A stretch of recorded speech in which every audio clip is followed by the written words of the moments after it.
আমন্ত্রণ বিশ্ব বাংলায়, সঙ্গে আছি রায়হান রাব্বি। শুরুতে এই সংবাদ শিরোনাম। মালয়েশিয়ায় অভিবাসী কর্মীদের জন্য বাধ্যতামূলক করা হচ্ছে প্রভিডেন্ট ফান্ড। অক্টোবর থেকে শুরু, কেউ না মানলে ব্যবস্থার হুঁশিয়ারি। জুলাই থেকে কুয়েতে এক্সিট পারমিট বাধ্যতামূলক, বাইরে যাওয়ার 7 দিন আগে করতে হবে আবেদন। এবং বিদেশ নেওয়ার কথা বলে রাশিয়ায় যুদ্ধক্ষেত্রে 2 বাংলাদেশিকে বিক্রি, একজন পালিয়ে দেশে ফিরলেও আরেকজন মারা যান বুলেটের আঘাতে।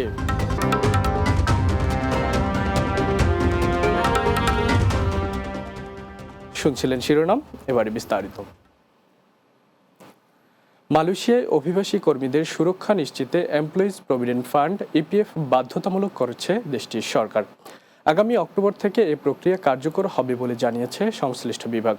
বুধবার এক বিবৃতিতে ইপিএফ বিভাগ জানিয়েছে, নতুন আইনের অধীনে মালয়েশিয়ায় নিযুক্ত সকল বিদেশিদের জন্য প্রভিডেন্ট ফান্ড বাধ্যতামূলক করা হবে। তবে গৃহকর্মী ব্যতীত যাদের বৈধ পাসপোর্ট ও ওয়ার্ক পারমিট রয়েছে তাদের জন্য এই নির্দেশনা প্রযোজ্য হবে।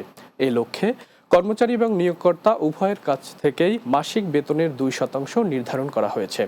উল্লেখ্য, 2025 সালের বাজেট ঘোষণার পর থেকে 30টিরও বেশি কৌশলগত সম্পৃক্ততা অধিবেশন পরিচালিত করেছে ইপিএফ বিভাগ, যার মধ্যে দেশটির স্বরাষ্ট্র মন্ত্রণালয় ও মালয়েশিয়ান ম্যানুফ্যাকচারার্স ফেডারেশন সহ বিদেশি কর্মীদের প্রতিনিধিরাও অংশগ্রহণ করেন।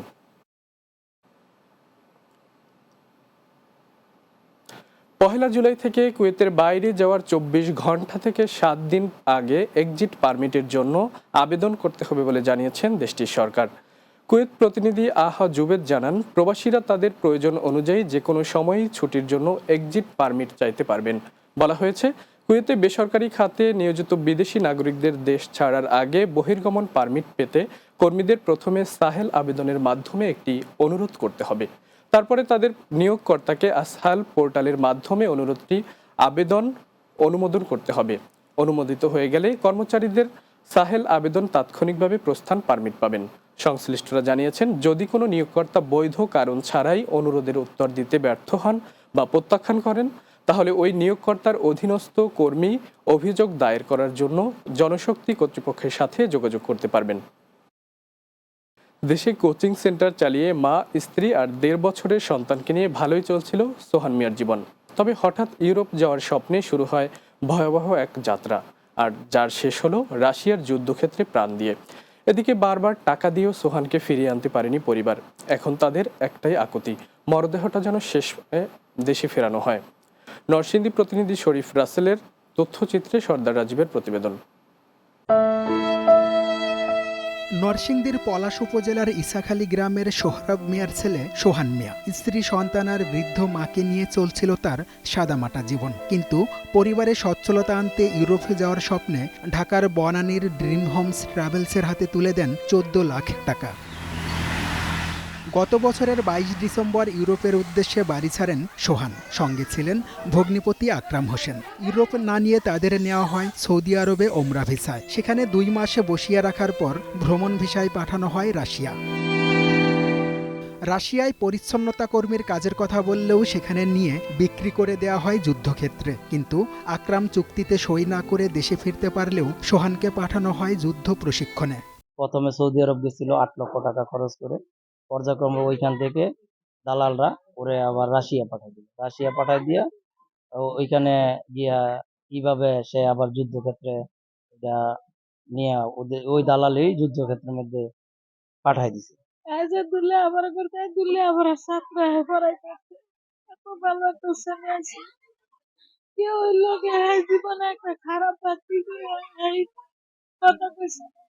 আমরা করায়া পরে সৌদিতে রাশিয়া নিছি। রাশিয়া নেওয়ার পর রাশিয়ার দালালরা 10-15 দিন রেস্টে রেখে দিয়া জয়েন দিচ্ছে আমার নাতি জামাই। দেওয়ার পরে গিয়া দেয় এই যুদ্ধ কাম। হয়তো আমরা তো যুদ্ধের কাজ আইছি না, আমরা তো আইছি কি কিনারের বিষয় দিচ্ছি। কিনারের বিষয় দেখায় নিয়ে পরে যুদ্ধ খেতে দিয়ে দিচ্ছি। প্রায় 5 মাস রাশিয়ার হয়ে ইউক্রেন যুদ্ধে অংশ নেন সোহান। অবশেষে 21 জুন বোমার আঘাতে প্রাণ হারান তিনি। একই ব্যাচের সহযোদ্ধা বাংলাদেশি প্রবাসী জাফর ফোন করে জানান তার মৃত্যুর খবর। কাকা, আমি তো যুদ্ধে যাচ্ছি, আমাকে দোয়া করেন। প্রতিদিনই যাওয়ার আগে এরকম শুনছি যে মারা গেছে এই ড্রোন হামলায়। এক লোক থাকে, নাম হলো জাফর।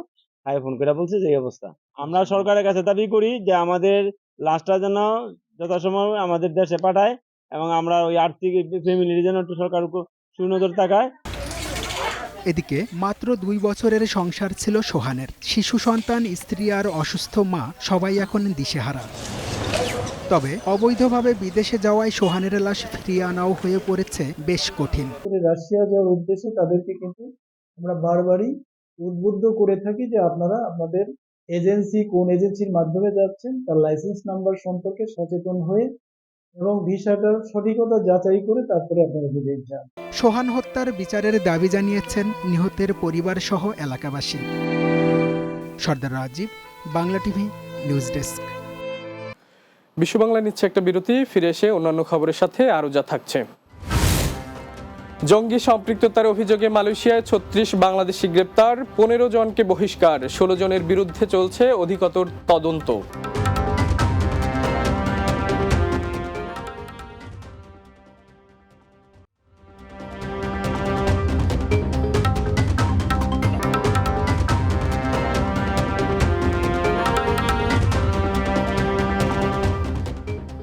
বিরতির পর বিশ্ব বাংলায় স্বাগত আরও একবার। জঙ্গি সংগঠন ইসলামিক স্টেট IS এর সঙ্গে জড়িত থাকার অভিযোগে 36 বাংলাদেশিকে আটক করেছে মালয়েশিয়ার পুলিশ। শুক্রবার মালয়েশিয়ার সংবাদ মাধ্যম হারিয়ান মেট্রোর প্রতিবেদনে এ তথ্য জানানো হয়েছে। দেশটির স্বরাষ্ট্রমন্ত্রী সাইফুদ্দিন নাসুশন ইসমাইলের বরাত দিয়ে এতে বলা হয়, সেলাঙ্গার ও জোহর রাজ্যে গত 24 এপ্রিল থেকে শুরু হওয়া অভিযানে 3 ধাপে আটক করা হয়। আটকদের মধ্যে 5 জনের বিরুদ্ধে শাহ আলম এবং জোহর বাহরু সেশন কোর্টে সন্ত্রাসবাদ সম্পর্কিত অপরাধে অভিযোগ আনা হয়েছে। এছাড়া অন্য 15 জনের বিরুদ্ধে নির্বাসনের আদেশ জারি করা হয়েছে, আর বাকি 16 জনের বিরুদ্ধে উগ্রপন্থী সংগঠন IS এর সঙ্গে জড়িত থাকার অভিযোগে তদন্তাধীন রয়েছে। এ সময় সাইফুদ্দিন নাসুশন ইসমাইল বলেন, কোনো উগ্র চরমপন্থী গোষ্ঠী বা বিদেশি ষড়যন্ত্রের স্থান মালয়েশিয়ায় হবে না। স্পেনের বার্সেলোনায় প্রবাসী বাংলাদেশিদের সংগঠন বিজনেস অ্যাসোসিয়েশন কাতালোনিয়ার মেয়াদোত্তীর্ণ কমিটির দায়িত্ব হস্তান্তর ও আলোচনা সভা অনুষ্ঠিত হয়েছে। স্পেন প্রতিনিধি লোকমান হোসেন জানান, দেশটির স্থানীয় কাসা বাংলা রেস্টুরেন্টে আয়োজন করা হয়। 2 পর্বের অনুষ্ঠানে প্রথম পর্বে সভাপতিত্ব করেন সংগঠনের সভাপতি শিপলু আহমেদ নিয়াজি। সঞ্চালনায় ছিলেন সাধারণ সম্পাদক জসিমউদ্দিন।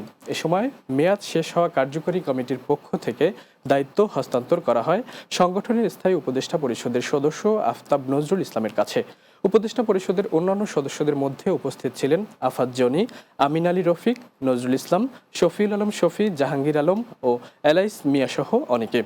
দ্বিতীয় পর্বে সভাপতিত্ব করেন উপদেষ্টা আফতাব নজরুল ইসলাম। অনুষ্ঠান পরিচালনা করেন উপদেষ্টা আফাত জনি।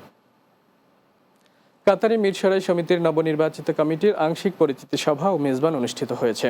কাতার প্রতিনিধি আকবর হোসেন বাচ্চু জানান, দেশটির রাজধানী দোহার ঘরোয়া রেস্টুরেন্টের পার্টি হলে সংগঠনের আহ্বায়ক মাইনুদ্দিন রানার সভাপতিত্বে আয়োজন করা হয়।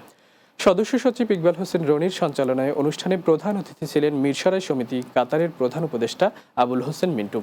অনুষ্ঠানে বিশেষ অতিথি হিসেবে উপস্থিত ছিলেন বাংলাদেশ বিমানের কান্ট্রি ম্যানেজার মোহাম্মদ কামাল উদ্দিন, বৃহত্তর চট্টগ্রাম সমিতির সভাপতি রফিকুল ইসলাম ভুইয়া CIP, ফেনী সমিতির সভাপতি মোহাম্মদ শহীদুল্লাহ হায়দার, জালালাবাদ অ্যাসোসিয়েশন কাতার এর সভাপতি মোহাম্মদ শাহজাহান।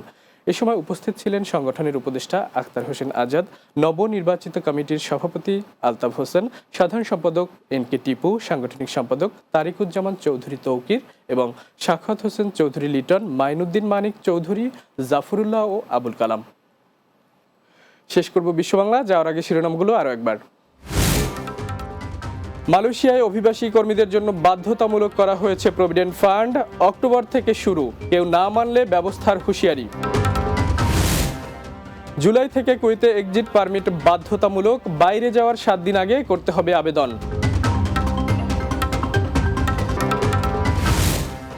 বিদেশ নেয়ার কথা বলে রাশিয়ার যুদ্ধক্ষেত্রে 2 বাংলাদেশিকে বিক্রি, একজন পালিয়ে দেশে ফিরলেও আরেকজন মারা যান বুলেটের আঘাতে। জঙ্গি সম্পৃক্ততার অভিযোগে মালয়েশিয়ার 36 বাংলাদেশি গ্রেপ্তার, 15 জনকে বহিষ্কার, 16 জনের বিরুদ্ধে চলছে অধিকতর তদন্ত।